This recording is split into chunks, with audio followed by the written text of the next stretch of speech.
Hello and welcome guys, my name is Nathan. Today we are kickstarting a new series here on the channel where we discuss multiple things that have been cut from Call of Duty games over the years. Now, we all know that this year, more than likely, we're getting another Black Ops game. You guys have probably already heard the rumors, it's called Call of Duty Black Ops Cold War or whatnot from what we know so far. So it is Treyarch's year. So with that in mind, I decided to kickstart the series off with 5 things that got cut from Black Ops 1. Now in this list, I'm not actually going to be covering any multiplayer maps because if you guys don't already know, there were actually over 15 different maps. As a matter of fact, there were actually 16 maps that got cut from the multiplayer, so I'm not even going to touch those. We're just going to be looking at weapons, perks, equipment, stuff like that. So let's get right into number 1 with the Model 1887. Now yes, Black Ops 1 actually had a version of the Model 1887 originally planned for it. Now, this wasn't actually a retexturing of the Modern Warfare 2 version. It was actually built specifically for Black Ops 1. Now, this weapon can actually still be found laying around on the Verrucht mission, but that's actually the only place you guys can find it throughout the entire game. According to some game codes left over in the game files and whatnot on the PC version, the 1887 was actually supposed to be usable in multiple other different missions, including Payback, Redemption, and Rebirth Island. And also, game code shows that it was also possibly going to be used in multiplayer, but that obviously got cut as well. Now, just imagine, this weapon is already a legendary weapon in Modern Warfare 2. It caused quite a bit of chaos back in the day before it got patched, so just imagine if this thing actually happened to be in multiplayer. Let's admit it, guys, it would have been pretty chaotic but awesome at the same time. Moving on to number 2. Next up, we have a piece of gear called the Acoustic Sensor. Now, if you guys played Black Ops 4, you guys probably are already familiar with what this piece of equipment does. Basically, it's like this little device that kind of points out the direction that sounds are coming from. So essentially, if an enemy is making noise on your minimap, you'll get like this little ping, and it'll show you where that noise is coming from. So this was actually originally supposed to be in Black Ops 1, but obviously it got cut. Now, once again, if you guys have played Black Ops 4, you guys also know that dead silence was the only way you guys can actually counteract this little device, and essentially that's how it would have worked in Black Ops 1 as well. Now, the way you would have actually equipped this piece of equipment in Black Ops 1 would have been through your equipment slot. If you guys don't already remember, in Black Ops 1, you guys had a dedicated equipment slot where you guys can get like camera spikes, you guys can get motion sensors. Now, as far as why this piece of equipment got cut, it's pretty obvious that it probably got cut because of the motion sensors, because they're kind of similar. And yeah, it's kind of redundant to have 2 similar bits of equipment in the same game. So that's probably why it got cut.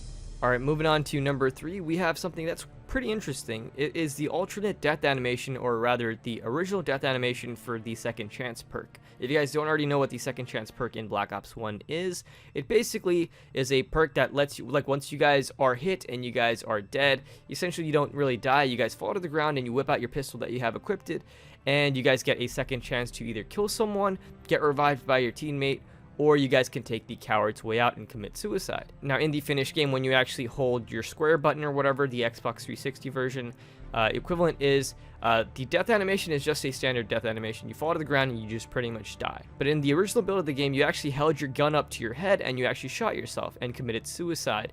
Now, for some reason, the ESRB is really strict when it comes to suicide in video games. Now, it's really weird. Even though Black Ops 1 was rated M for mature, suicides in video games are a really touchy subject, and they just wouldn't let it slide, so they had to change the death animations to what we have today. Now, it's also really weird to think about because if you guys remember, the ESRB actually let No Russian slide in Modern Warfare 2, so if they let something like that slide, it really doesn't make any sense why they wouldn't let something like this slide. So it is what it is, but yeah, once again, it got cut. Alright, at the number 4 spot, we have Candelier from Black Ops 1. According to the game files that some hackers dug up on the PC version, Candelier was a cut Perca-Cola that essentially allowed you to carry extra ammunition. Now, if you guys don't already know about the Perca-Cola from a World at War called Ammo-Matic, it was also another cut perk, and these two essentially worked in similar ways, but that Perca-Cola is for another video entirely that I'll get to in the near future. But getting back to Candelier, we don't know a whole lot about how the Perca-Cola machine actually looked, but we do have an idea of how the bottles actually looked. So the bottles were supposed to be light green in color, and the logo of the perk itself had a row of grenades. Now, the shade of green, once again, I said it's light green. It's supposed to have been lighter than Speed Cola. So think about that green and just think of a little bit lighter. So I'm guessing around lime green. That's probably what it looked like. Now, as far as why this perk was cut, once again, this is also pretty obvious. It would have made zombies way too easy. Just think about it. So let's just say you guys have a machine gun, right? So those things already have a ton of ammunition, and you guys already get max ammos every few rounds. So that combined with the Candelier perk, essentially you have unlimited ammo. And also, same goes for wonder weapons. Let's just say you guys have a thunder gun, for example.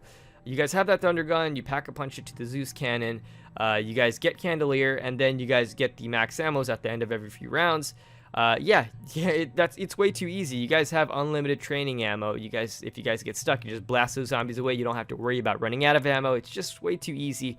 This is one of those things that I'm actually kind of glad that got taken out of the game itself, because once again, it wouldn't have really left much of a challenge. So one of those things that, yeah, I'm kind of happy about. Let's move on to number 5.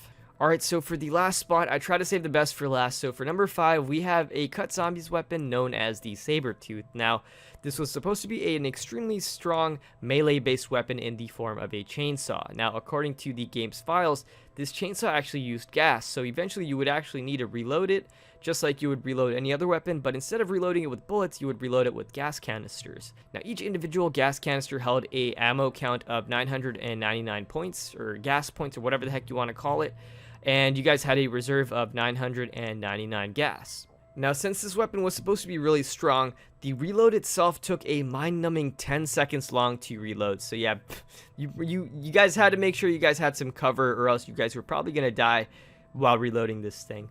But there was actually a smaller version of this weapon also available called the Sabertooth 360, which did less damage and carried way less ammo.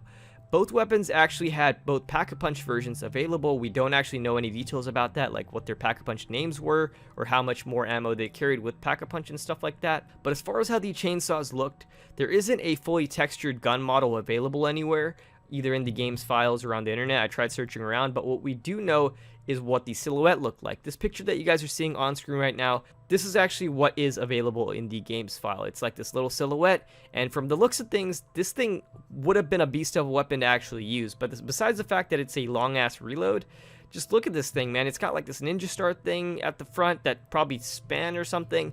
It's got spikes sticking out everywhere, and it's just a massive chainsaw, and it would have really been fun to actually use in zombies. So I can only imagine how much damage this thing could have done. You guys probably could have just sat in a corner and did endless amounts of damage and gotten to pretty high rounds. But yeah, that's one thing we'll never be able to experience, unfortunately. So there we go, guys. 5 things that were cut from Black Ops 1 in the multiplayer, in the campaign, in the zombies. If you guys like this video, if you guys want to see me continue this series, next up we will probably do Black Ops 2, and then possibly Black Ops 3, and maybe Black Ops 4, and then eventually we'll go back to World at War. I just really wanted to do Black Ops 1 because it was probably, in my opinion, one of the games that had a lot of content cut compared to the other Call of Duty games, so yeah, that's probably why. But anyways, once again, if you guys enjoyed this video, leave a like down below. If you guys want to subscribe and know whenever one of my videos go live, go ahead and do so. It's all up to you guys. Anyways, take care, and I'll catch you guys in the next video.